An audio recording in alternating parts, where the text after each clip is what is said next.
샬롬. 예수 그리스도의 십자가의 은혜로 또 우리가 구원받고 또한 그 구원받은 은혜에 감사하면서 그리스도의 남은 고난을 우리의 육체에 채우며 나아가는 사랑하는 성도님들의 삶 가운데 부활의 기쁨이 충만하시기를 소망합니다. 아멘. 오늘 함께 나눌 하나님의 말씀은 출애굽기 3장 1절에서 12절 말씀입니다. 출애굽기 3장 1절에서 12절 말씀입니다. 제가 봉독하겠습니다. 모세가 그의 장인 미디안 제사장 이드로의 양떼를 치더니 그떼를 광야 서쪽으로 인도하여 하나님의 산 호렙에 이르매 여호와의 사자가 떨기나무 가운데로부터 나오는 불꽃 안에서 그에게 나타나시니라. 그가 보니 떨기나무에 불이 붙었으나 그 떨기나무가 사라지지 아니하는지라. 이에 모세가 이르되 내가 돌이켜 가서 이 큰 광경을 보리라. 떨기나무가 어찌하여 타지 아니하는고 하니 그때 여호와께서 그가 보려고 돌이켜 오는 것을 보신지라. 하나님이 떨기나무 가운데에서 그를 불러 이르시되 모세야 모세야 하시매 그가 이르되 내가 여기 있나이다. 하나님이 이르시되 이리로 가까이 오지 말라. 내가 선 곳은 거룩한 땅이니 내 발에서 신을 벗으라. 또 이르시되 나는 내 조상의 하나님이니 아브라함의 하나님 이삭의 하나님 야곱의 하나님이니라. 모세가 하나님 배우기를 두려워하여 얼굴을 가리매 여호와께서 이르시되 내가 애굽에 있는 내 백성의 고통을 분명히 보고 그들의 감독자로 말미암아 부르짖음을 듣고 그 근심을 알고 내가 내려가서 그들을 애굽인의 손에서 건져내고 그들을 그 땅에서 인도하여 아름답고 광대한 땅, 젖과 꿀이 흐르는 땅, 곧 가나안 족속, 헷 족속, 아모리 족속, 브리스 족속, 히위 족속, 여부스 족속의 지방에 데려가려 하노라. 이제 가라. 이스라엘 자손의 부르짖음이 내게 달하고 애굽 사람이 그들을 괴롭히는 학대도 내가 보았으니 이제 내가 너를 바로에게 보내어 너에게 내 백성 이스라엘 자손을 애굽에서 인도하여 내게 하리라. 모세가 하나님께 아뢰되 내가 누구이기에 바로에게 가며 이스라엘 자손을 애굽에서 인도하여 내리까? 하나님이 이르시되 내가 반드시 너와 함께 있으리라. 내가 그 백성을 애굽에서 인도하여 낸 후에 너희가 이 산에서 하나님을 섬기리니 이것이 내가 너를 보낸 증거니라. 아멘. 저는 늦은 나이에 신학을 공부하게 되었습니다.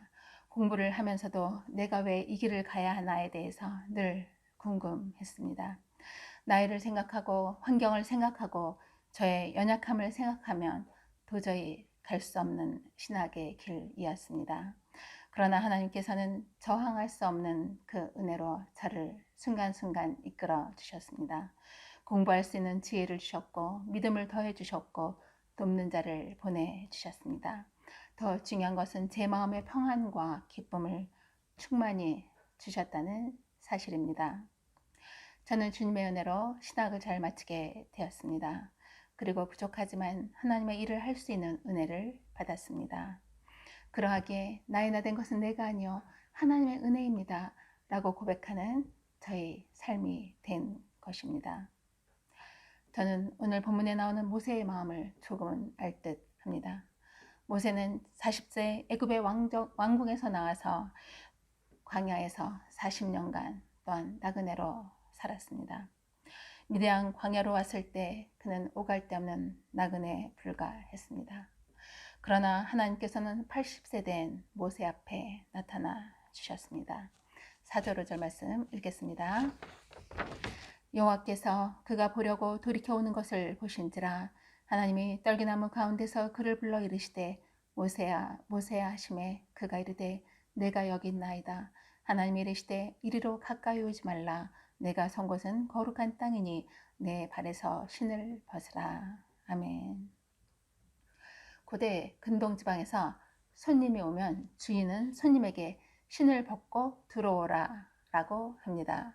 즉 손님을 환대하면서 귀하게 대접해주는 그런 의식이었습니다. 미디안 광야에서 40년간 나그네로 살아온 모세에게, 즉 어떻게 보면 인생의 황혼기에 접어든 모세에게 하나님은 전지전능하신 하나님의 품 안으로 들어오라 라고 말씀하고 계신 것입니다. 즉 그를 기쁘게 맞아주고 계시다는 사실입니다. 지난 40년 동안 미디안 땅에 잠적하며 나그네여 양치기로 살아오면서 과거에 대한 그의 모든 기억을 잊고자 했던 모세를 하나님은 찾아오셨고 그를 부르셨습니다. 그리고 그를 하나님께 가까이 나아오게 하기 위하여 떨기나무 가운데 불꽃 가운데 나타나신 것입니다. 그리고 하나님은 자신을 소개하십니다. 6절 말씀 읽겠습니다. 또 이르시되 나는 내 조상의 하나님이니 아브라함의 하나님, 이삭의 하나님, 야곱의 하나님이니라. 모세가 하나님 배우기를 두려워하여 얼굴을 가리매. 하나님은 이스라엘을 잊지 않으시는 언약의 하나님, 신실하신 하나님이시다 라고 자신을 소개하며 말씀하고 계신 것입니다. 하나님은 애굽에 있는 자기 백성 이스라엘 민족의 고통을 아셨습니다. 그래서 그들을 그 고통 가운데에서 건져내 주시고자 했습니다. 7절 8절 말씀 읽겠습니다.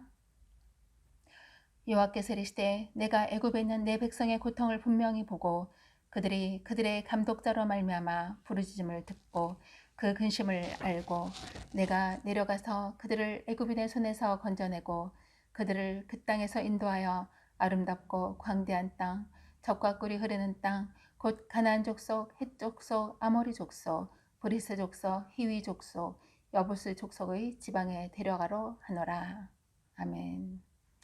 하나님은 이스라엘 민족을 구원하시기 위하여 친히 내려가셔서 애굽인의 손에서 그들을 구원해 주시겠다라고 약속하셨습니다.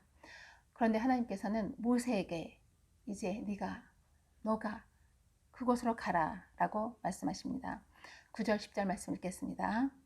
이제 가라. 이스라엘 자손의 부르짖음이 내게 달하고 애굽 사람이 그들을 괴롭히는 학대도 내가 보았으니 이제 내가 너를 바로에게 보내어 너에게 내 백성 이스라엘 자손을 애굽에서 인도하여 내게 하리라. 아멘. 하나님께서 친히 내려가셔서 이스라엘 민족을 구원해 주시겠다라고 약속하셨습니다. 그런데 하나님은 그 일을 위해서 모세를 내가 보내겠다라고 말씀하신 것입니다. 그렇습니다. 하나님은 일하시되 누구를 통해서 일하실까요? 네, 사람을 통해서 일하십니다. 하나님은 하나님의 자녀를 통해서 일하신다는 사실을 우리가 기억해야 합니다. 물론 전지전능하신 하나님께서 친히 직접 일하실 수 있지만 주님은 그분의 자녀를 통해서 그분의 제자들을 통해서 일하신다는 사실을 우리는 잊지 않아야 합니다. 그런데 모세의 반응은 어떠했을까요? 11절 말씀입니다. 모세가 하나님께 아뢰되 내가 누구에게 바로에게 가며 이스라엘 자손을 애굽에서 인도하여 내리까? 애굽에서 살인자로서 그리고 동족 히브리인의 비난을 받으면서 그는 도망 나왔습니다. 그런데 하나님께서 그에게 그 애굽으로 다시 돌아가라라고 말씀하셨을 때 그의 마음은 어떠했을까요? 아마도 큰 두려움이 있었을 것입니다. 애굽은 그에게 돌아갈 수 없는 땅이었다는 사실입니다.